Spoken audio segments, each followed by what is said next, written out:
Every day when I wake up in the morning, I see the sky and I think about the things that you've made. All the beauty and your glory is showing, yeah. It never bores me to look at the ocean. The waves are crashing, the water spraying up in my face. I look above and all the seagulls are soaring, yeah.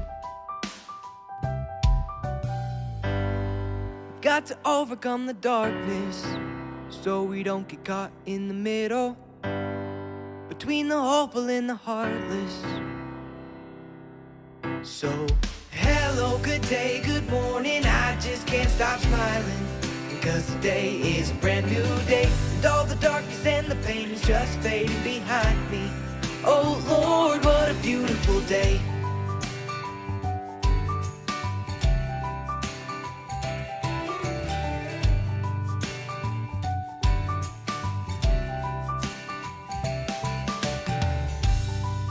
All the planets surround me, the way they orbit just boggles my mind, the way the sun keeps on shining, yeah. We got to overcome the darkness, so we don't get caught in the middle, between the hopeful and the heartless. So, hello, good day, good morning, I just can't stop smiling, because today is a brand new day, and all the darkness and the pain is just fading behind me. Oh Lord, what a beautiful day.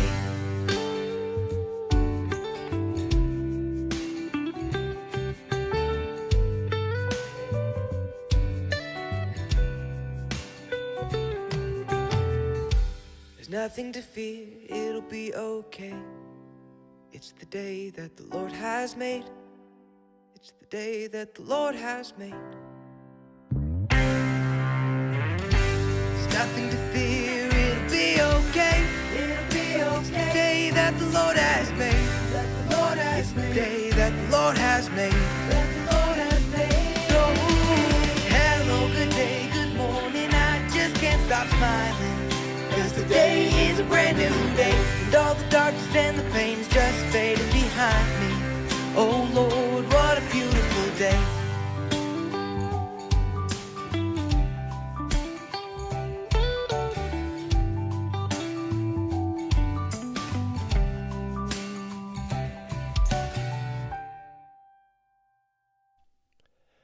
Good day, ladies and gentlemen. Welcome to Live with Doug. We are thinking through God's Word together. Glad you're with us as we continue to talk about the church, and today we're diving into what I think is one of the most difficult texts in the entire New Testament. It's difficult because of what it appears to say, and it's difficult to decide what it appears to say because of some of the terminology. So we're going to dive in and see if we can figure it out. If you've been with us, you know that we are talking about the church in general.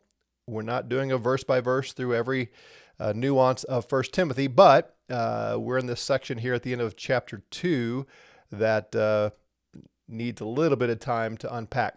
So we're talking about men and women. We've seen that men are to pray with holy hands that are not filled with wrath and dissension. Women are to be known for their restful, peaceful disposition, their good works, not their outward appearance, that kind of thing. And we looked yesterday at Paul's reason why. Well, let me back up. Paul said, I do not allow a woman to teach or exercise authority over a man. Let me pull that back up for you again. Very controversial passage these days. Chapter 2 of 1 Timothy, verse 12. I do not allow a woman to teach or exercise authority over a man, but to remain quiet. Very controversial in the broader church.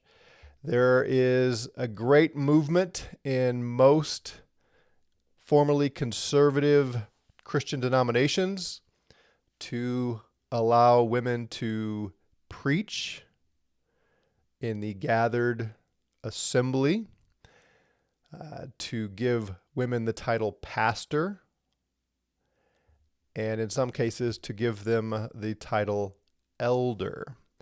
The Southern Baptist Convention is dealing with this right now. I anticipate it will be the cause of great division and probably split that denomination.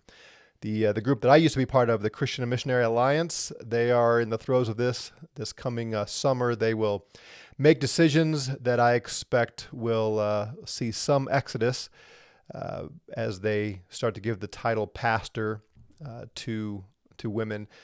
They've been allowed to teach in the gathered assembly for years in the alliance. Some would argue they've been allowed to do that since the inception in the late 1800s.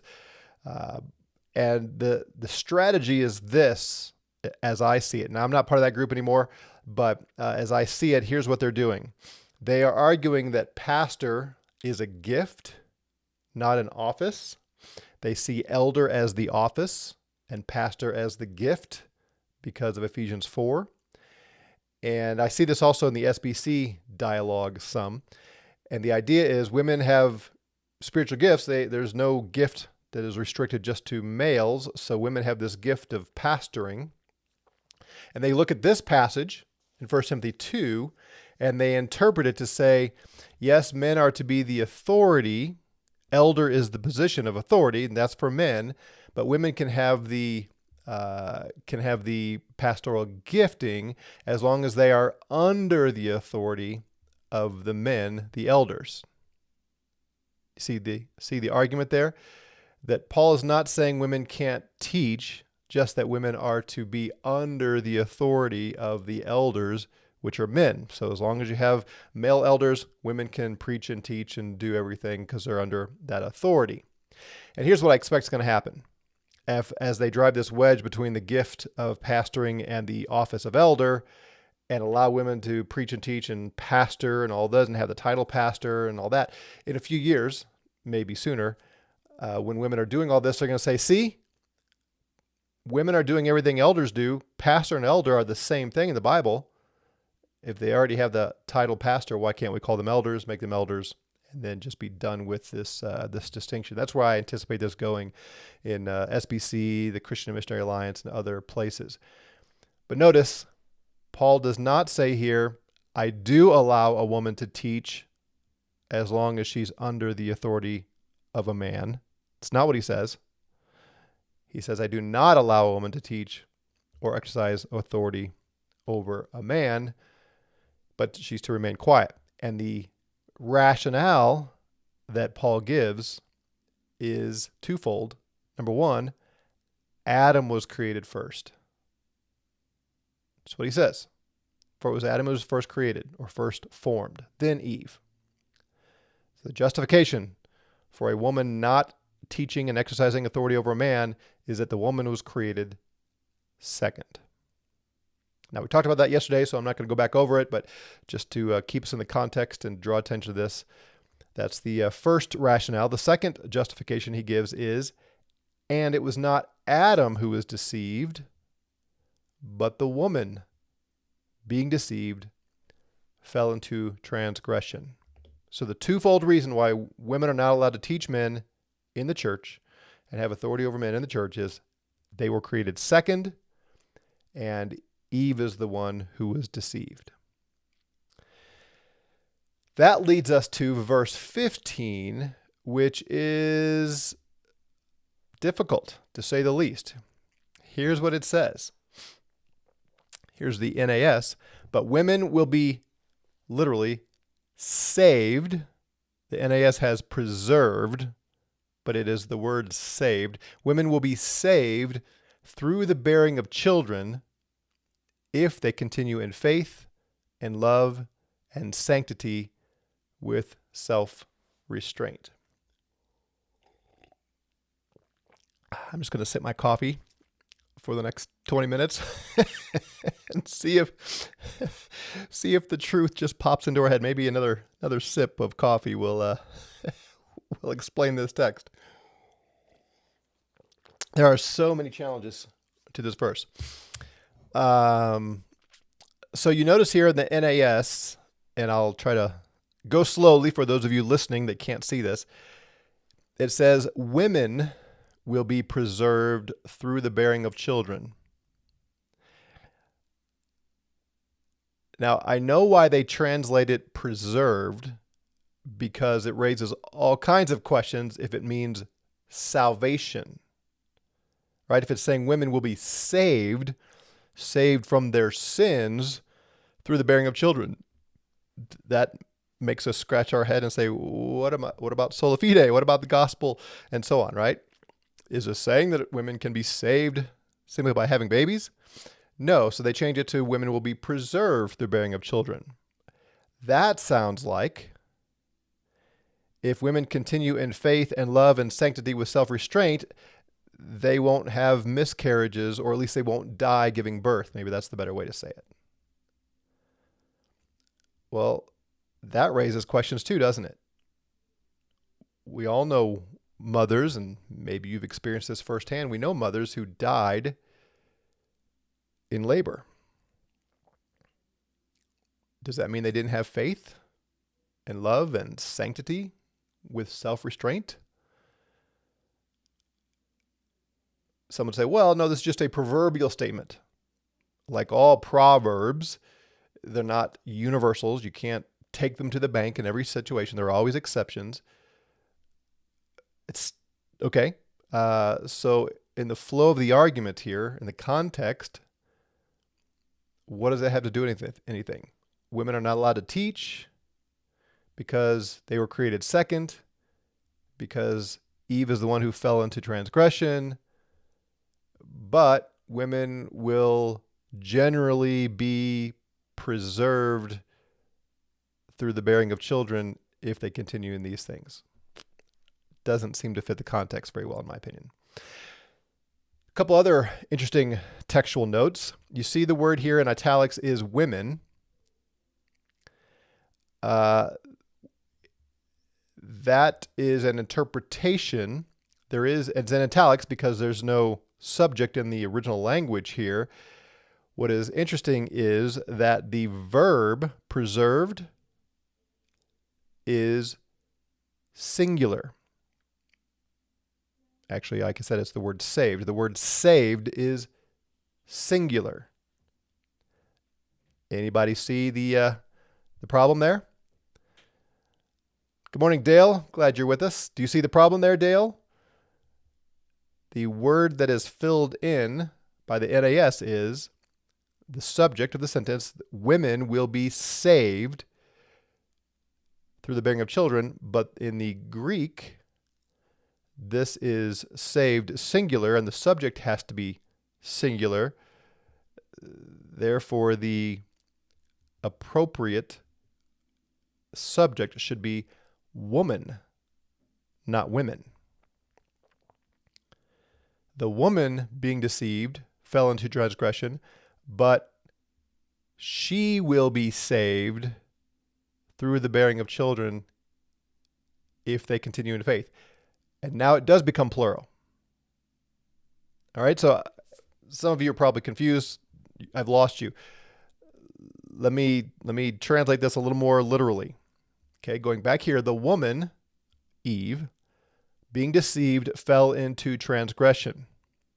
But she will be saved through the bearing of children if they continue in faith and love and sanctity. So we go from she will be saved to if they. So what's going on here? One more textual issue to bring up. The term here, bearing of children, is literally, in the Greek, the childbirth. Do you see a distinction between the bearing of children and the childbirth? So let me one more time back up and give it to you somewhat literally. The woman being deceived fell into transgression, but she will be saved through the childbirth if they continue in faith and love and sanctity with self-restraint. Fascinating, huh? What's going on here? Uh, Peter and Betsy are thinking well. Yeah, so I see two possibilities. And I've been studying this for years, not all the time, obviously, but for various reasons, I keep coming back to this passage. And I go back and forth between these two possibilities pretty regularly. By the way, Peter says Genesis 3:16, Betsy says Eve, and Lon says maybe it's as simple that notwithstanding her transgression, she is needed as a childbearer to continue the human race. All good observations and thoughts, kind of coming at the two possibilities in a way. Let me throw one more question at you before I summarize the two views that hold the most water for me. We can't discount the if clause here.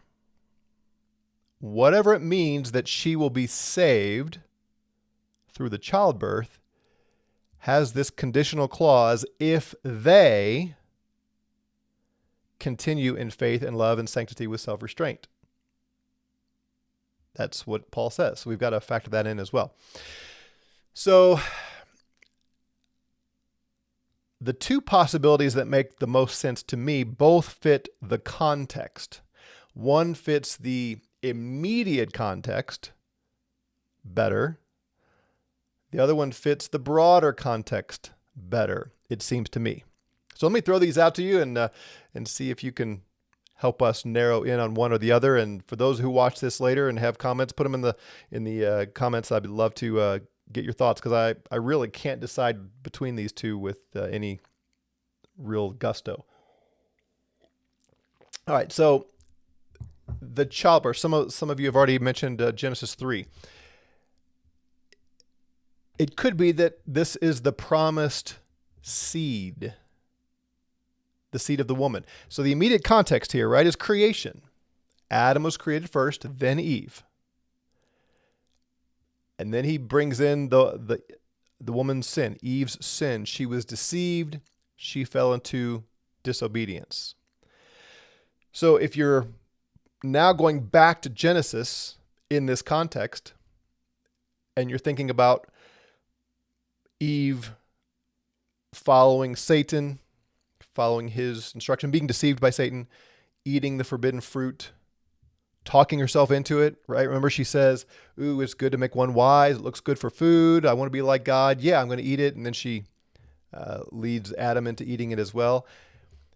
You've got that in your mind, and you remember God's harsh curse upon her, and you start thinking, this has been used here by Paul as rationale for a woman not being able to teach and have authority over a man.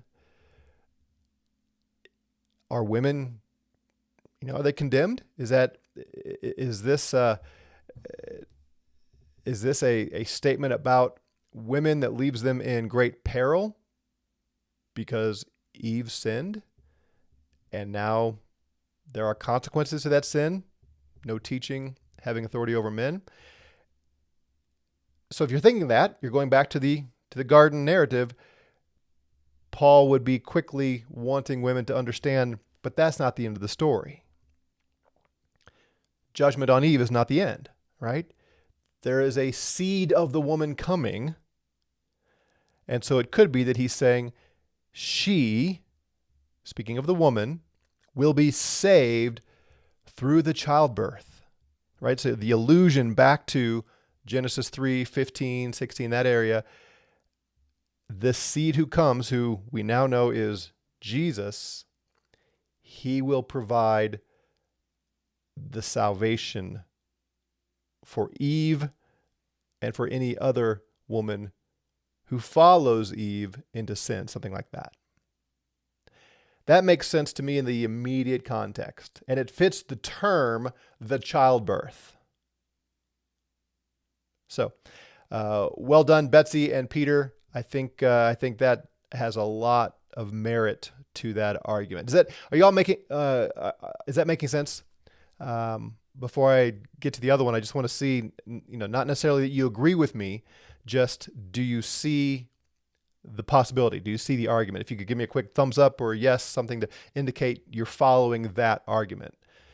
Because I realize it can get kind of complex.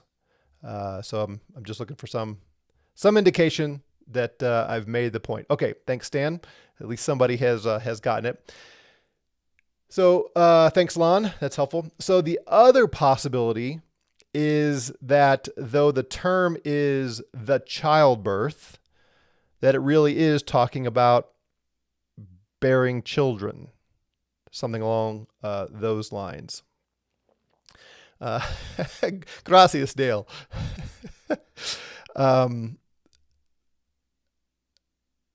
Sorry, for those of you on Facebook can't see all these comments.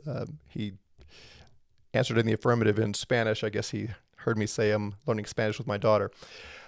So if he's talking here about the bearing of children, which isn't exactly what the Greek says, but there's a reason all the translations translate it that way, then what could that mean?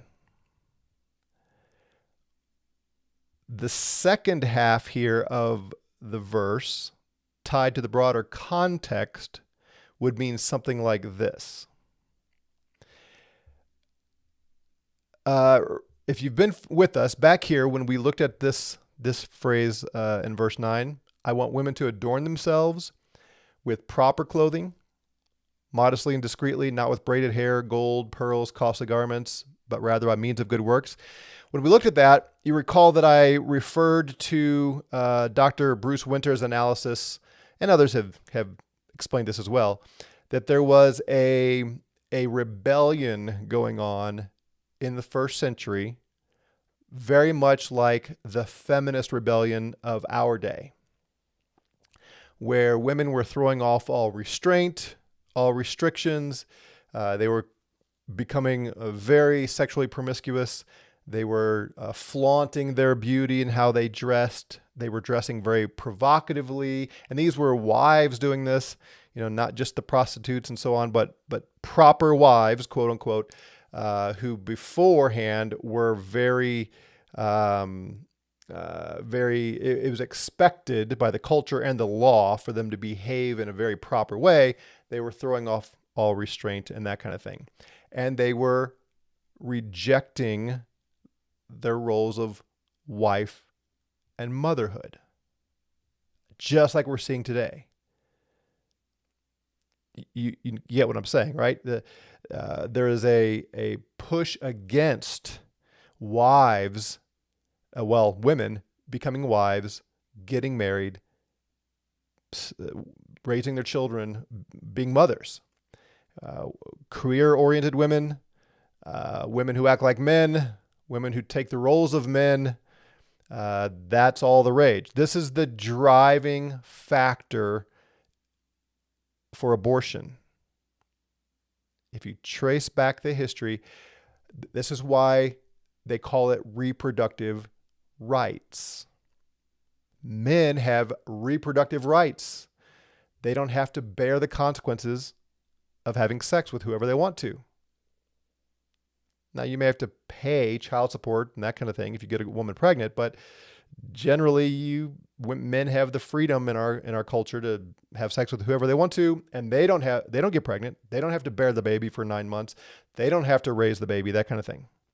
Well, women are forced to carry the child, and then mothers have expectations of loving their children, and women want these same reproductive rights as men to have sex with whoever they want to without the consequences. Ergo, abortion and the birth control pill, and on and on and on. And there's this big push to eradicate the expectations of women to be wives and mothers. That's going on today. That was going on in the first century as well. So it may be that what Paul is saying here is, and what he's instructing is, yes, Eve sinned, but she, representing women now, will be saved if they fulfill the roles God has given them, continuing in faith and love and sanctity with self-restraint or self-control by doing what God created women to do, which, as we know from Genesis 2, God created Eve to be a helper to Adam, support Adam in what he was called to do. And part of that is raising their children. If that's what's going on here, then I believe the admonition or the instruction or the promise is, if women will avoid following the rebellion of the culture and instead will submit to the Lord's expectations of them, and if they're a wife, pursue being a good wife and mother with faith, of course. It's right there, faith. Got to believe the gospel.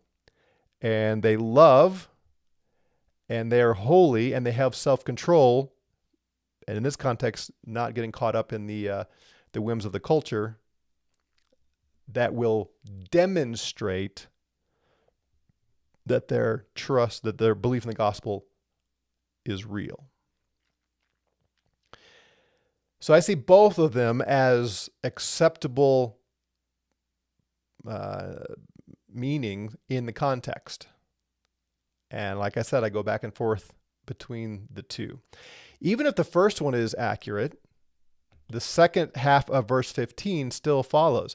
She will be saved through the childbirth, meaning the coming Savior, Jesus, if they continue in faith, love, and sanctity, self-restraint, if they do what God calls women to do. So either way, that part applies. This is huge for the church today. Let me ask you. Remember, this whole discussion is not to be a verse by verse through 1 Timothy, but a discussion of the church, because Paul says, I'm writing to you, Timothy, to tell you how people ought to conduct themselves in the household of God, the church. Let me ask you, does your church, do your elders teach this?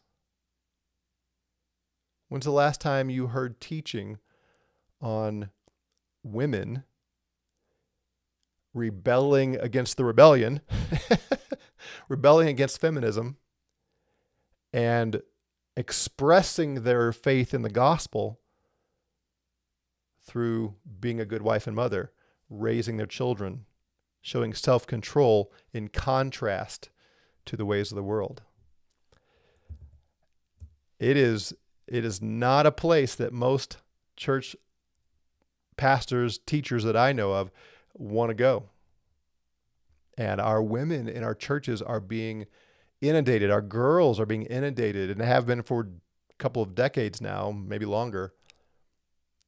The church has largely given over to the culture in this. And I'm speaking generally. Of course, there are many exceptions, and hopefully you're in a church that's an exception. But the point is, if Paul says, this is how I want people to live in the household of God, in the church, if you're an elder, you have to be teaching your women and the young girls these things.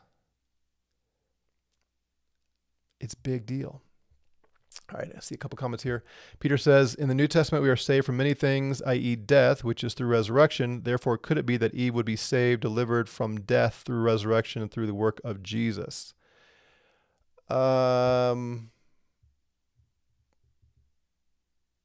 Yes.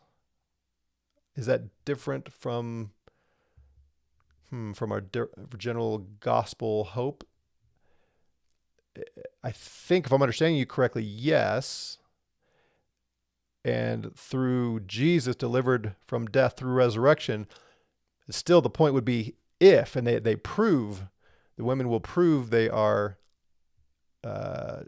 in Christ, therefore saved from death, if they do what God calls women to do as wives and mothers, kind of thing. Peter says, this would also apply to the others through faith. Yeah, I think so, if I'm understanding you correctly. Dale says, could it be a mix of both options, saved by Jesus if faithful? Yeah. I mean, I think the words probably Paul meant one or the other, but the application, the net effect is the same. Obviously, any woman who is saved through the childbirth, right? through Jesus. And the if clause kind of leads us to the same place either way. So I guess, again, we land at the same place either way. The question in my mind is, did Paul particularly have in mind the seed of the woman, or the emphasis on women in his day being wives and mothers, kind of thing? Now, if you're single, obviously you're not a wife and a mother. Well, you may be a mother, I suppose. You still have to show self-restraint and faith and love. In that case, you do it through sexual purity and still doing all the things God calls women to do. You're just not supporting a husband and raising your children unless you're a single mom. So again, the net effect is the same, but it's pretty significant, if you ask me, that Paul here is saying there is hope for women. Eve did not pronounce a judgment on all women, obviously. They cannot be overcome. But resisting the feminist rebellion is inherent in showing genuine faith in the gospel. And again, I'm going to ask, does your church teach this? Do your elders have the guts to tell girls, you have to rebel against the rebellion? You have to resist the feminist onslaught. Peter says, what about nuns? LOL. Yeah. It's a big deal. And the church has suffered because our elders have not taught these things. The whole culture has suffered. The world has suffered because families are destroyed because men and women aren't doing what God calls us to do. All right, friends, we're going to call it a day there. If you have more comments, put them on the video comments, and I'll take a look at them. Have a great day. Guys, join us tomorrow for Fridays with the Fellas, and we will talk about manhood. Until then, we'll see you. We'll see the rest of you in the new year. Take care.